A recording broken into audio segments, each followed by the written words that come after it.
Alrighty guys, so today I'm gonna make another cryo video. Go figure. I made a lot of videos on cryos, but I wanted to update you guys on a lot more options that you could use, and what weapons you should use, and certain things like mag glitching, making your gun infinite, and things like that. So I'm gonna go ahead and show you guys what I've been using. So currently I run the JE cryolator standard barrel with the recoil compensating stock, and then I run the J2525 cryolator standard barrel with also the recoil compensating stock. And actually the JFFR, which is the non-legacy, is probably the best, or if not tied with the best weapons to use for PvP in this current meta. The J2525 is something you can only use up close, or with all the non-legacy cryos you want to use up close. They don't have a lot of range, as you can see. They don't reach too far. They can't even reach to the end over there. So they do have like the highest DPS, and next to that would be the JE cryo. These still hit like insanely hard, and they have range, so you can play range. So I play range with the JE, and then I'll run up to someone and hit him with the J2525. And I've been using a few cryos, just testing them out. We'll go down here.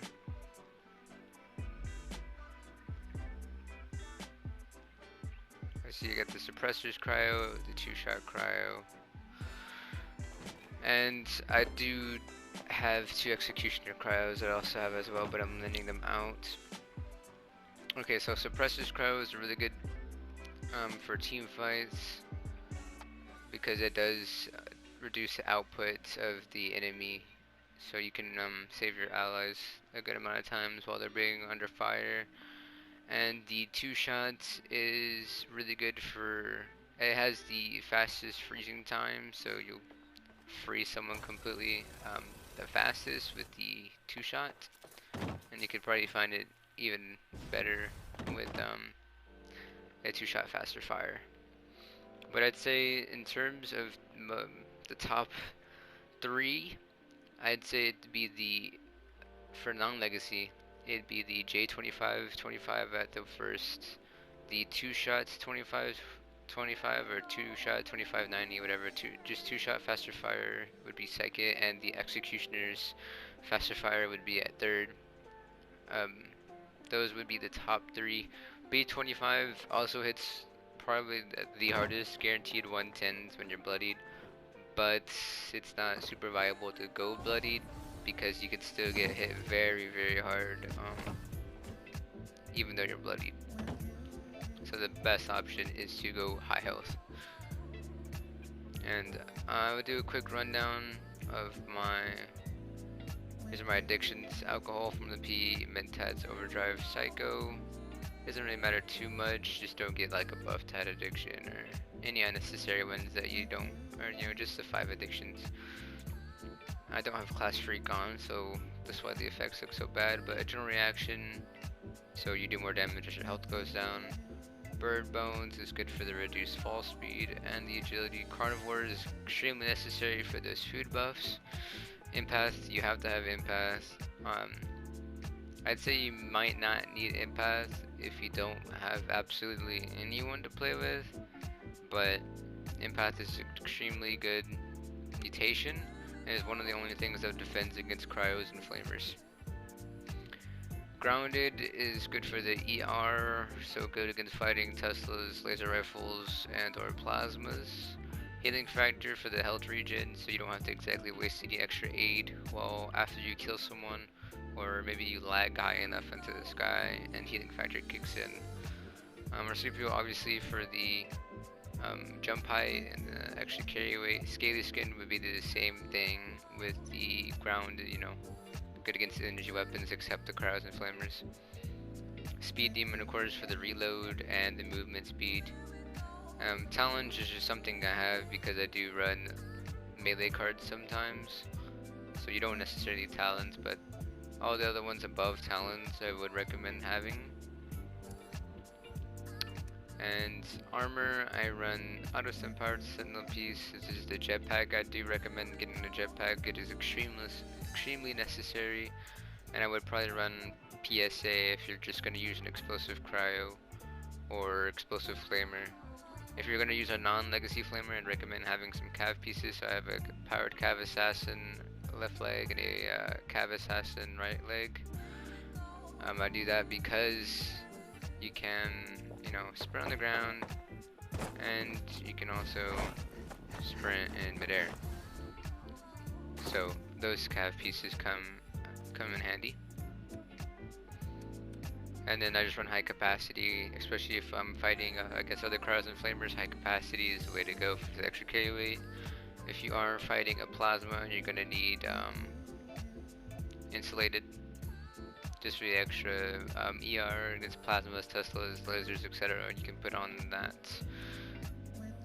Of course, you know, the colas, I use condoms, oranges, I use super stems, vodka. You see, for bobbleheads, for the non-legacy cryos, you would just pop a big guns bobblehead. You don't need the explosive, obviously, but I did mention in the last video, big guns from the P explosive psycho buff for the legacy cryos and legacy flamers. And I do suppress my mutations, so we'll go look at my build very quick. And as you can see, since I don't have class freak on, I don't have all my perks on right now. I usually have no Campaign, so Adamantium, have on Life Giver, and someone would share Adamantium for me. But I would suppress the serum, so if you take a extra serum, I'll just take one for an example with Papa Grounded. Because you mutated, so it suppresses it, and it takes away the negative effect. So as you can see, it just says the plus 100 energy resistance, and I'm no longer losing damage on my cryolators, so my cryolators are hitting harder, or any energy weapon is going to be hitting harder.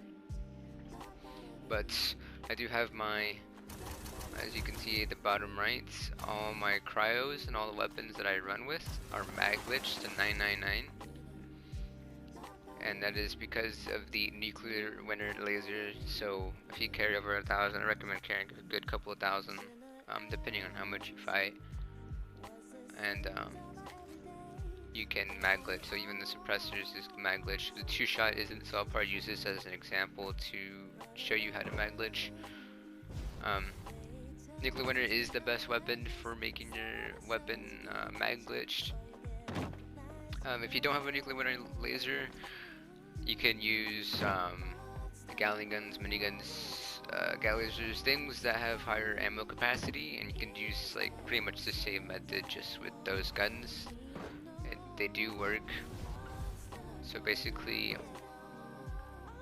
with this 2-shot, I'm gonna put away all the other cryos just in case, because I don't want to swap to the other cryos on accident.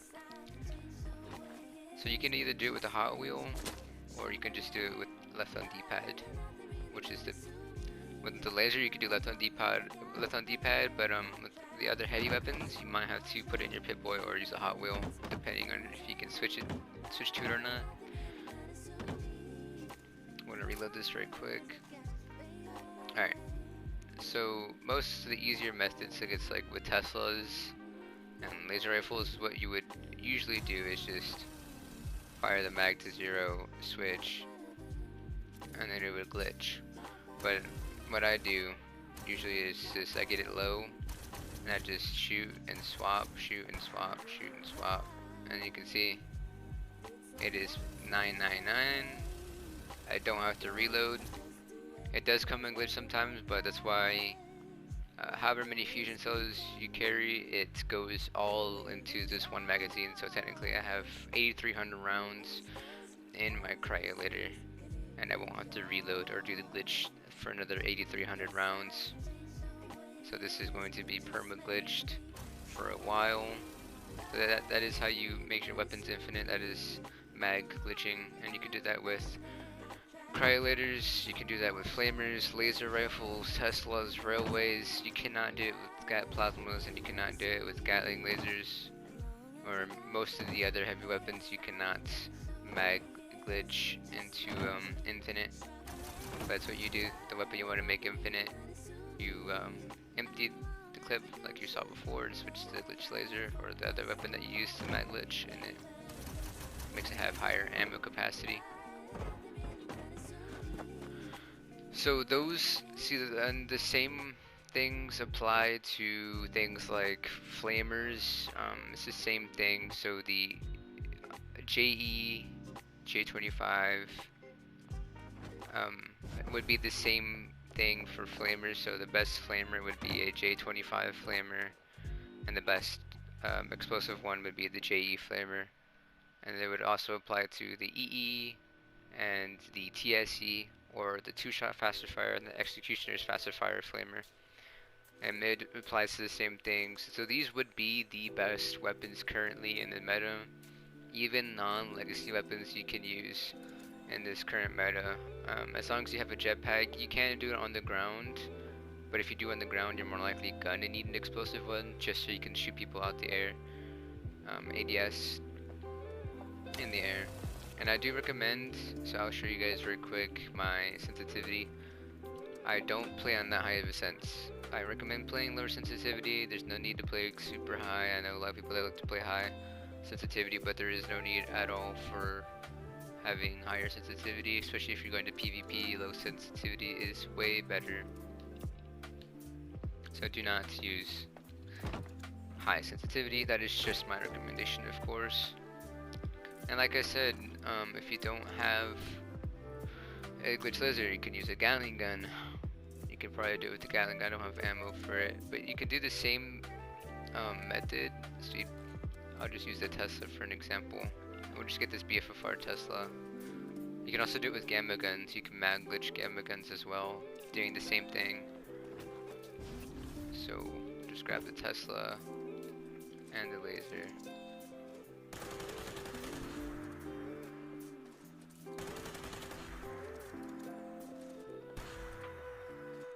There you go. Now the Tesla is mag glitched, it's infinite. And that is the BFFR Tesla. If anybody wants any of these, here, like, let me see. I'm probably gonna give these away, my Teslas. Got a BFFR, a JFFR, and a QFFR. And I do recommend, so if you can't get any weapons, like you want a nuclear window laser and you don't want to use any other weapon, and you can't mag glitch, QFFRs and QEs would be the best. As far as Teslas, don't ever use a QFFR Tesla. They aren't super good for PvP. Teslas in general aren't that great, but if it's just what you have, for like normal PvP workshop, low tier PvP, Teslas would work. But like if you want to get competitive and fight against higher tier people that spam colas and spam 8 items, you're definitely not going to need a Tesla build. You're going to need the cryo build that I had shown in my previous videos. But yes, the cryolators are the meta currently. And let me see. I'll show you guys what to use as well. I think I have it on me. These magazines is what you would use for cryos. There isn't one for flamer damage, I don't believe, but Awesome Tales 5 is what you would use for 25% cryolator damage. That does boost your damage quite a bit. Barrier Mentos are really good as well. Psycho Buff is extremely good for chems, especially if you run a non-legacy cryo.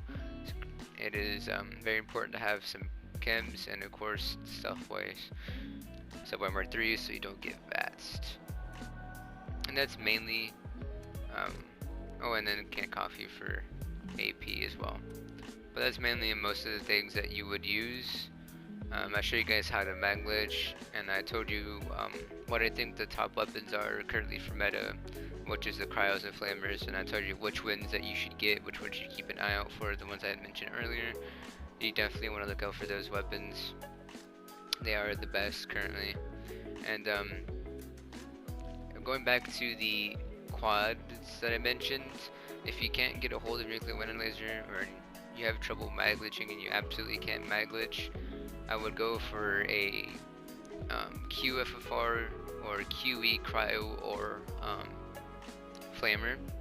DE maybe, but those would be the better options. Most people say, oh, I'm gonna go for anti-armor, but anti-armor does not work on cryos and or flamers because there already is no resistance. So there is no armor to penetrate, so it's just useless. So it's basically just a normal cryo or a normal explosive cryo. So AAEs and AAFFRs wouldn't be the way to go, especially if you can't mag glitch. If you can't mag glitch, don't go for an AAFFR. You could go for JFFR or the other ones I mentioned, you could, but I would recommend you know, QFFRs or QEs. Just use the cryomag and the bobbleheads that I had explained earlier to use. And we'll just take a quick peek at my build again. As you see, I have all the heavy gunner cards. Lead belly, cola nut for the colas, fireproof. It's a pretty good card. I would have it. Life giver for the health. I do have someone showing adamantium, and I would recommend running adamantium, especially if you're out of power armor. Do run adamantium. Party girl with the alcohol for the extra health. Filtration for the stems. Change of numbers is just absolute necessary card that you need. Suppressors is extremely good, especially in team fights, because it does stack with each person's suppressor. So the more teammates you have that have suppressor, the weaker your enemy's going to be hitting for those 2 seconds, of course. Tenderizer, the same thing. It does stack with your teammates. You'll be doing more and more damage, more hits you're getting with more people. First aid for the stems, because I do carry supers and I am a full health build, so first aid, of course. Demo would be for the non-legacy, non-legacy, legacy cryolator.